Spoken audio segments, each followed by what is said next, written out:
Mama kasih Tuhan, hari ini di minggu pertama bulan pendidikan kita bicara di bawah tema saling menopang dalam mengembangkan pendidikan. Kita masuk bulan pendidikan. Kalau ngomong tentang pendidikan itu bukan hal yang baru ya, bukan hal yang baru didengar oleh telinga kita. Mulai dari rakyat jelata sampai orang-orang miskin sederhana sampai kepada orang-orang yang kaya, pasti tidak asing untuk bicara tentang pendidikan, tahu tentang pendidikan, mengerti tentang pendidikan. Meskipun demikian, Bapak Mama,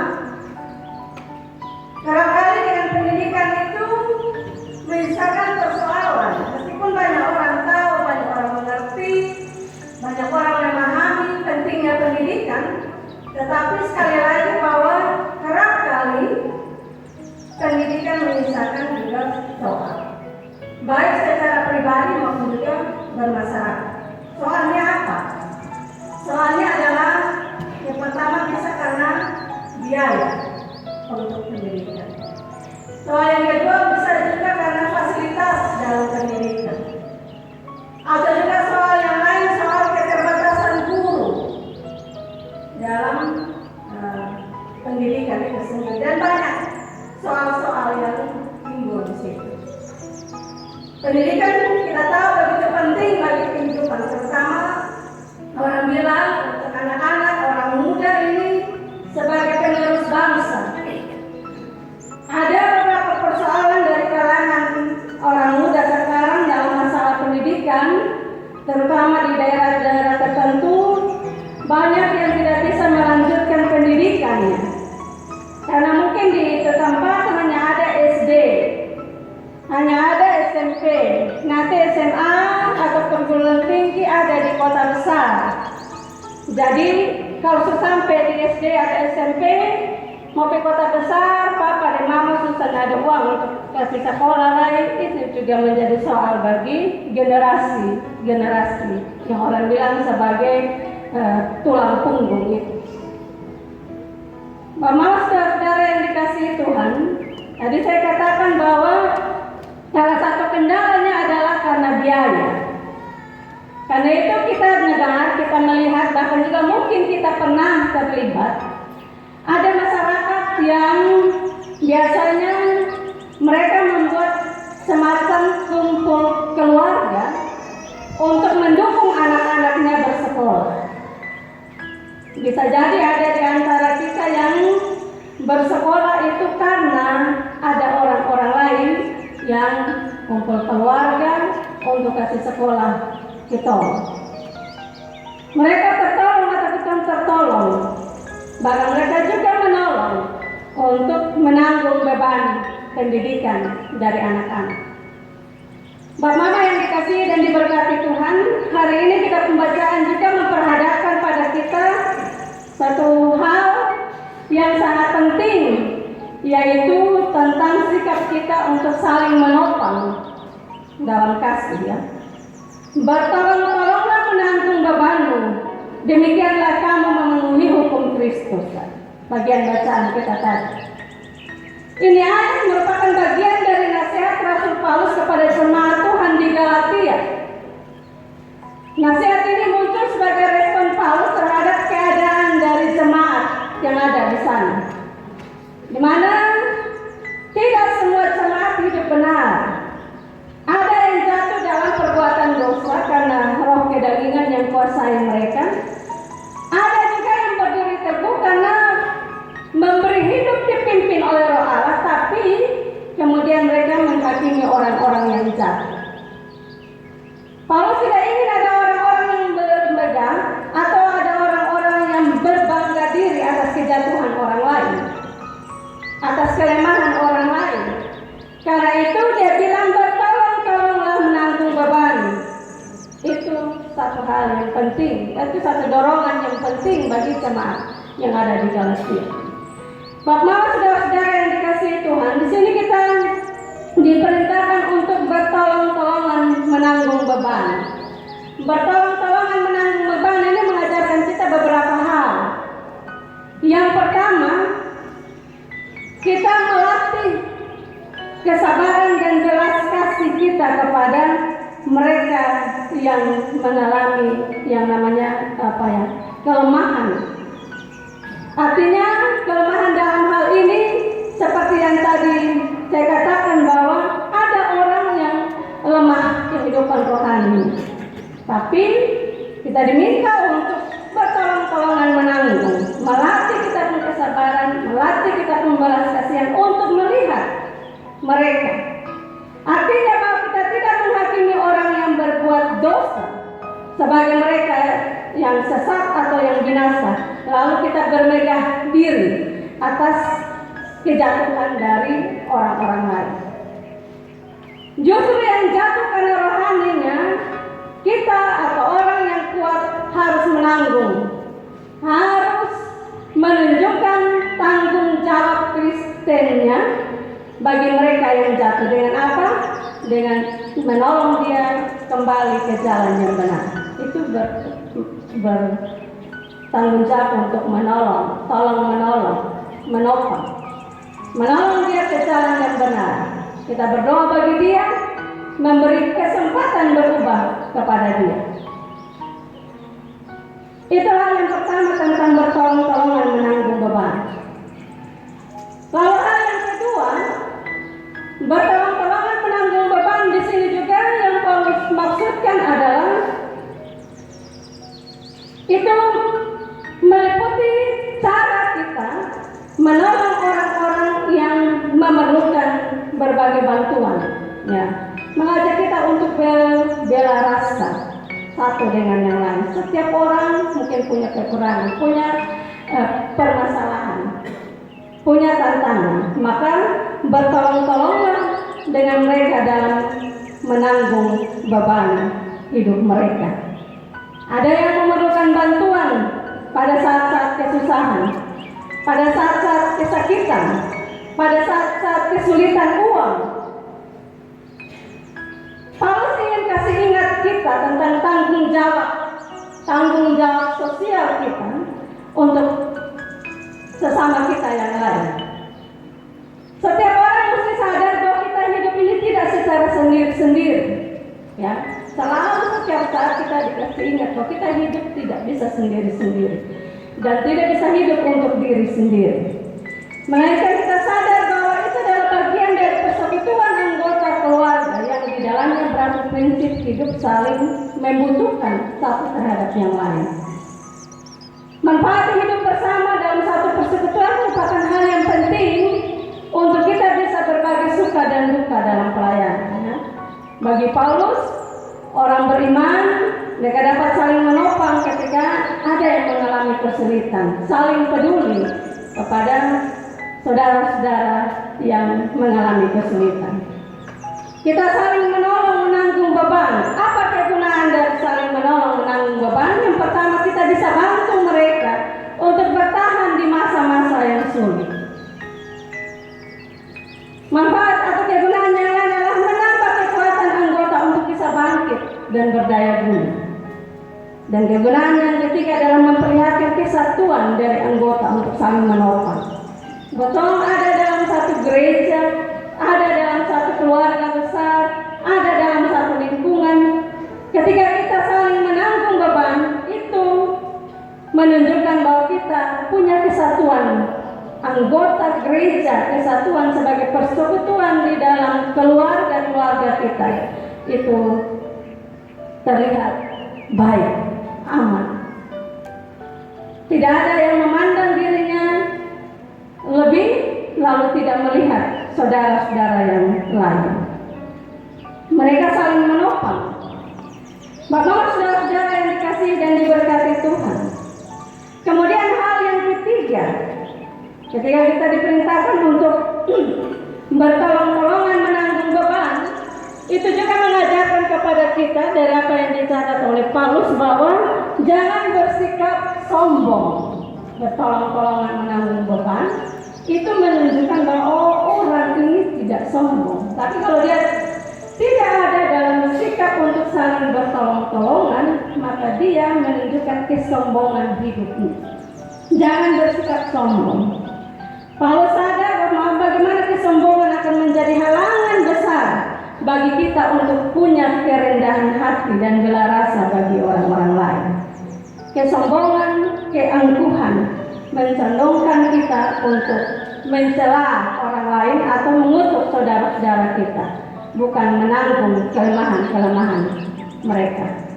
Bapak saudara yang dikasihi dan diberkati Tuhan, Paulus juga bilang bahwa bagi seseorang yang menyangka dirinya berarti, senang menganggap bahwa dirinya berkecukupan, lalu memandang diri lebih bijak, lebih baik dari orang lain, dia itu tidak mendapatkan apa yang Tuhan kehendaki. Sebenarnya dia tidak, atau dia bukan apa-apa, tidak ada artinya. Paulus memberitahukan kita bahwa orang seperti itu hanya menipu dirinya sendiri.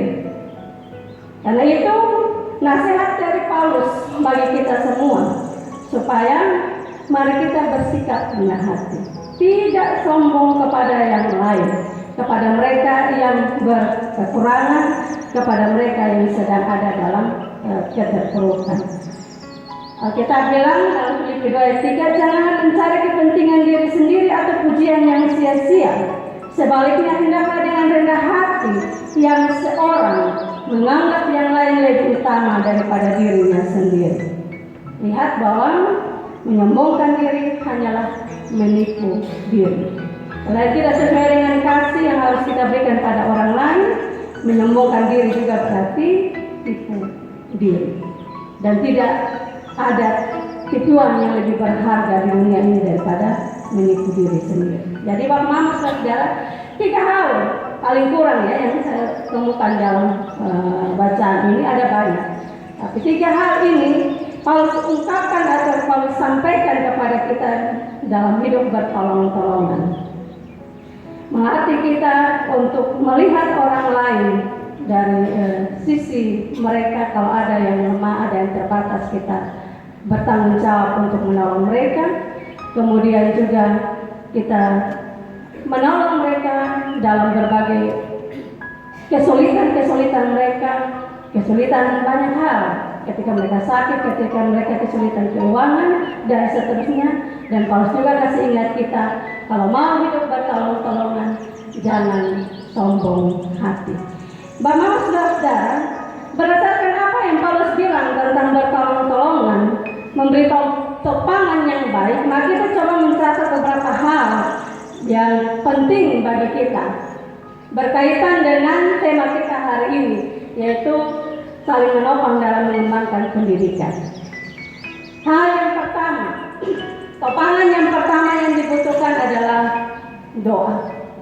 Doa dari kita semua. Doa sangat penting bagi pendidikan anak-anak kita. Ya, doa sangat penting bagi pendidikan anak-anak kita. Percuma kita belajar sekuat tenaga, tetapi tidak disertai dengan doa. Dengan doa, kita bisa menjaga terus hubungan baik kita dengan Allah sebagai sumber hikmat, sumber pengetahuan. Dengan doa, kita juga mengenal diri kita sendiri. Dengan doa, kita bisa menunjukkan cermin jiwa kita. Maka itu saat kita berdoa, dituntut dari kita untuk merendahkan diri di hadapan Tuhan. Bapak saudara yang dikasihi dan diberkati Tuhan, kebiasaan berdoa akan menolong kita itu bisa membangun karakter hidup yang baik. Jadi seorang yang pintar jangan hanya pintar di secara akademik, tetapi pintar juga hatinya. Kita diajak untuk di dalam doa kita minta Tuhan merubah juga karakter kita, supaya kita bukan saja diberi kepandaian secara akademik, tapi hati kita, karakter kita itu juga baik. Tuhan kasih kita otak yang baik untuk berpikir tentang pelajaran, dan juga Tuhan kasih kita otak yang baik untuk bersikap. Sehingga kita jadi orang yang cerdas dan juga orang yang bermurah hati, yang memiliki karakter baik. Banyak orang cerdas, tapi kalau tidak memiliki karakter baik, dia punya kecerdasan itu hanya dia akan pakai untuk menyusahkan orang lain.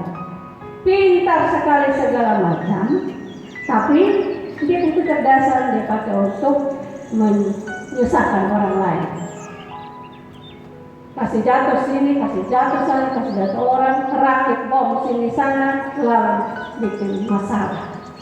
Kepintaran kalau tidak disertai dengan kecerdasan hati, itu tidak akan menjadi arti yang baik bagi kita hidup. Jadi berdoa, minta Tuhan menolong kita, menolong anak-anak kita supaya mereka cerdas, tapi juga hati mereka, karakter mereka itu menjadi karakter yang baik. Lalu hal yang kedua yang juga penting bagi kita berkaitan dengan pendidikan anak-anak kita. Pesan dari Paulus, dana atau biaya. Ya. Persoalan yang sering muncul dalam kalangan masyarakat mengenai pendidikan yaitu tadi saya katakan tertumpu pada biaya. Orang sering mengatakan bahwa biaya pendidikan dalam semua tingkat itu mahal, ya, terutama perguruan tinggi.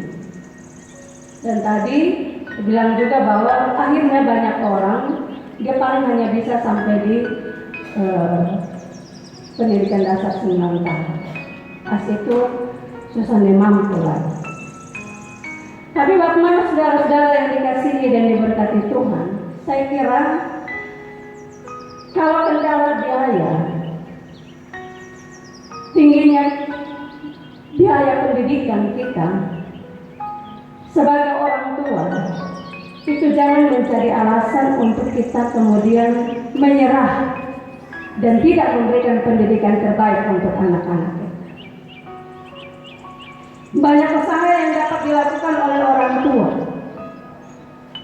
Salah satunya adalah mulai merencanakan dana pendidikan anak-anak. Ketika dia masih kecil, kita mulai menabung, menyimpan untuk dana pendidikan anak-anak kita ke depan. Jadi orang tua dapat mulai menghitung kebutuhan pendidikan anak, kemudian dia mulai berinvestasi, menabung atau usaha yang lain. Ada tadi seperti yang saya katakan, syukurnya ada di beberapa tempat, ada keluarga-keluarga, ada saudara-saudara yang biasanya mereka melakukan kegiatan kumpul keluarga.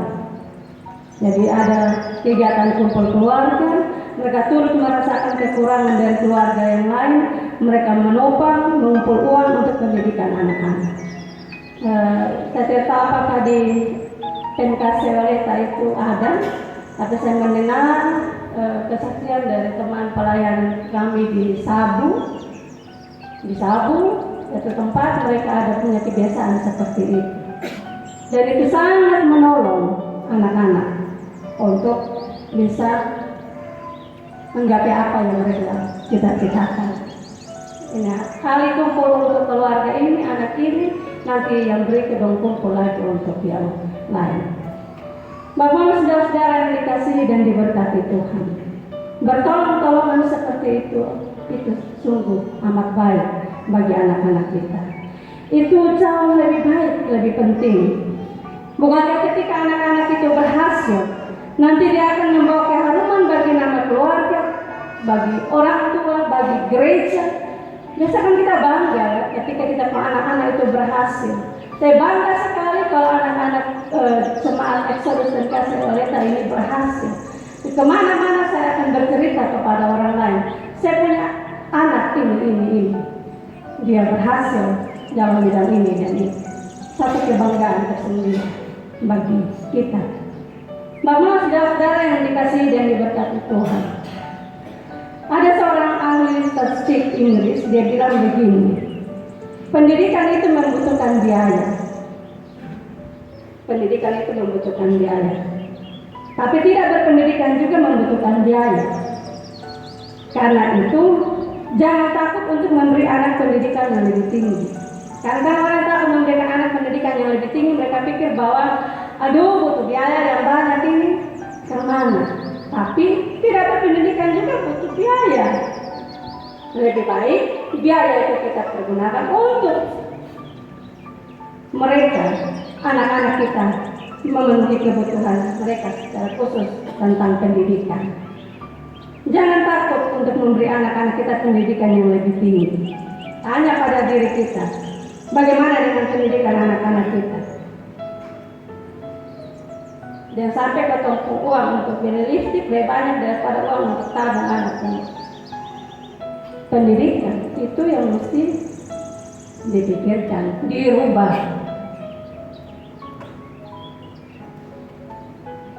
Saya kira pakai lipstik satu saja bertahanlah, lipstik itu dia sangat bertahan bertahun-tahun. Jadi saya usah terlalu banyak, cukup satu. Uang yang lain betul sisihkan untuk pendidikan anak. Itu contoh, mungkin ada contoh yang lain. Ya, saya tidak bilang bahwa di sini semua tertib, tapi itu contoh. Orang yang begini, jika orang tua hanya mewariskan harta kekayaan kepada anak, tentu harta tersebut akan habis. Lain cerita dengan orang tua yang mewariskan atau membekali anak dengan pendidikan. Anak bisa hidup mandiri dan membuat hidupnya lebih sejahtera.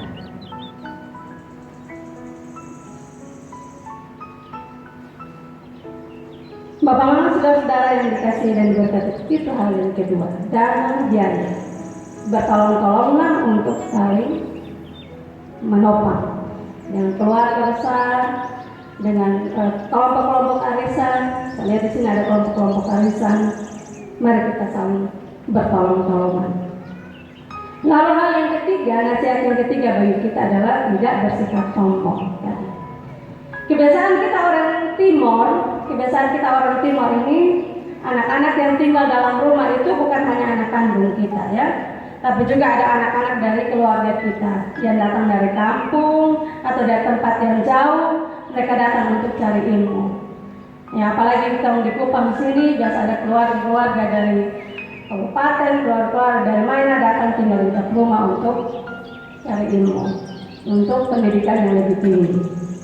Maka sebagai bentuk topangan kita kepada mereka adalah kita harus rendah hati. Topangan itu bukan hanya kasih uang, tapi juga kasih hati. Rendah hati pada mereka, tidak sombong, tidak menganggap bahwa dia datang sekolah, tinggal di rumah saya, maka saya bebas untuk buat apa saja pada dia. Bahkan ada yang namanya kasih makanan sisa. Menyangka bahwa diri ini sudah berkecukupan, menyangka diri ini lebih berarti sehingga menghina dan memberi tempat yang tidak layak bagi mereka untuk datang tinggal dan bersekolah di sini. Saya pernah nonton satu film pendek, mungkin Bapak Ibu pernah nonton juga, film pendek, film lucu-lucu, ya, dari Flores. Saya hobi cari yang film lucu-lucu, NTT, film lucu NTT. Jadi ada Flores, ada kita anak-anak di sini juga yang punya filmnya. Hello, kayak begitu film pendek. Saya suka nonton. Satu kali saya nonton film lucu dari Flores.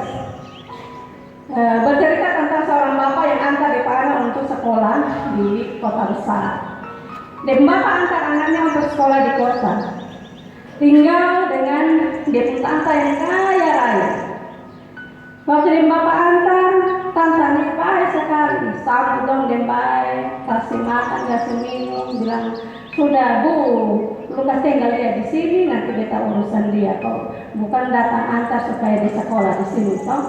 Sudah dia nanti tinggal, kita urus dia baik-baik, Bu pulang sudah di kampung sana. Ketika dia bapak pulang, perubahan terjadi. Tante ini kasih tinggal itu anak di kamar yang soalnya ada pintu sana ada jendela, dan tiap hari disuruh kerja, tidak kasih izin ke sekolah. Dan tante bilang begini, lu muka jadi macam begitu, urusan tante sekolah. model kamu sekelu dari kampung begini nusan di pantai sekolah. Itu film mencerita begitu. Akhirnya karena sampai tahan, ini anak dia mau bunuh diri dan akhirnya dia lari. Saya kira film-film yang orang buat itu bisa juga timbul dari sebuah kisah nyata yang terjadi. Jadi, semoga itu bukan kisah nyata yang terjadi, tapi itu yang bisa terjadi. Jadi kalau kita ingin menopang anak-anak kita dalam bangku pendidikan Bapak Mama, jangan kita bersikap sombong terhadap mereka. Sekiranya film tadi itu hanya film, tidak ada dalam kehidupan kita sebagai orang-orang percaya untuk saling menopang satu dengan yang lain. Bapak Mama, saudara-saudara yang dikasihi dan diberkati Tuhan. Sekarang kita masuk di bulan Juli ya. Dalam kalender gereja kita memperingatinya sebagai bulan pendidikan Gemit. Sebagai bulan pendidikan Gemit. Gemit punya 596 sekolah yang tersebar di beberapa tempat. Di luar 596 sekolah itu masih ada sekitar 200-an sekolah TK PAUD yang didirikan dikelola langsung oleh gereja. Ya, seperti yang ada di sini. Sekolah-sekolah ini mereka terus bertumbuh. Kita punya harapan anak-anak yang dididik di situ menjadi anak-anak yang takut Tuhan. Sekolah-sekolah dijadikan sebagai titik masuknya pemberitaan Injil juga di situ ya, di sekolah-sekolah Gemit. Tapi bagaimana saudara-saudara yang dikasihi Tuhan, tidak dapat kita pungkiri juga bahwa ternyata ada banyak juga sekolah Gemit yang sangat memprihatinkan kita. Nah, soal pengelolaannya, soal guru-gurunya, soal gedungnya, fasilitasnya, kadang-kadang sangat terbatas. Gaji guru juga minim, terbatas, buku-buku juga terbatas. Banyak juga siswa yang tidak sanggup untuk bayar uang sekolah. Dan masih begitu banyak kesulitan-kesulitan lain yang terjadi.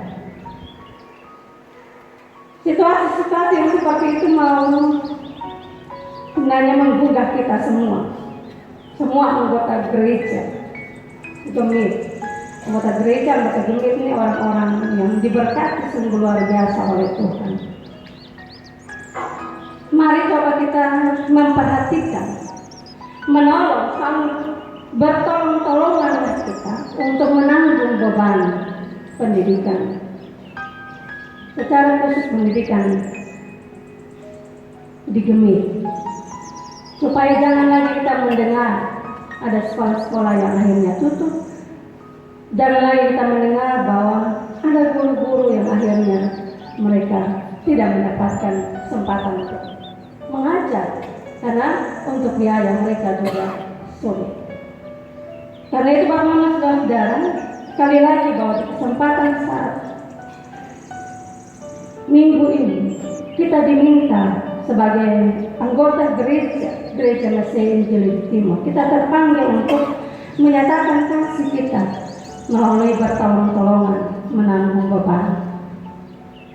Ada yang punya kelebihan, dia menolong untuk kasih kursi 1, 2, 3, bantu beasiswa, bantu buku-buku ajar, daripada buku-buku itu disimpan di rumah dan nyengatnya makan.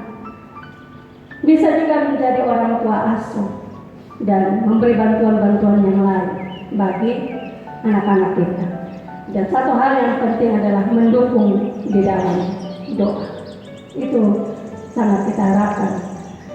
Di dalam gereja 2% Bapak Mama selalu kita berikan untuk pendidikan sebagai bentuk kepedulian kita bagi pendidikan anak-anak kita.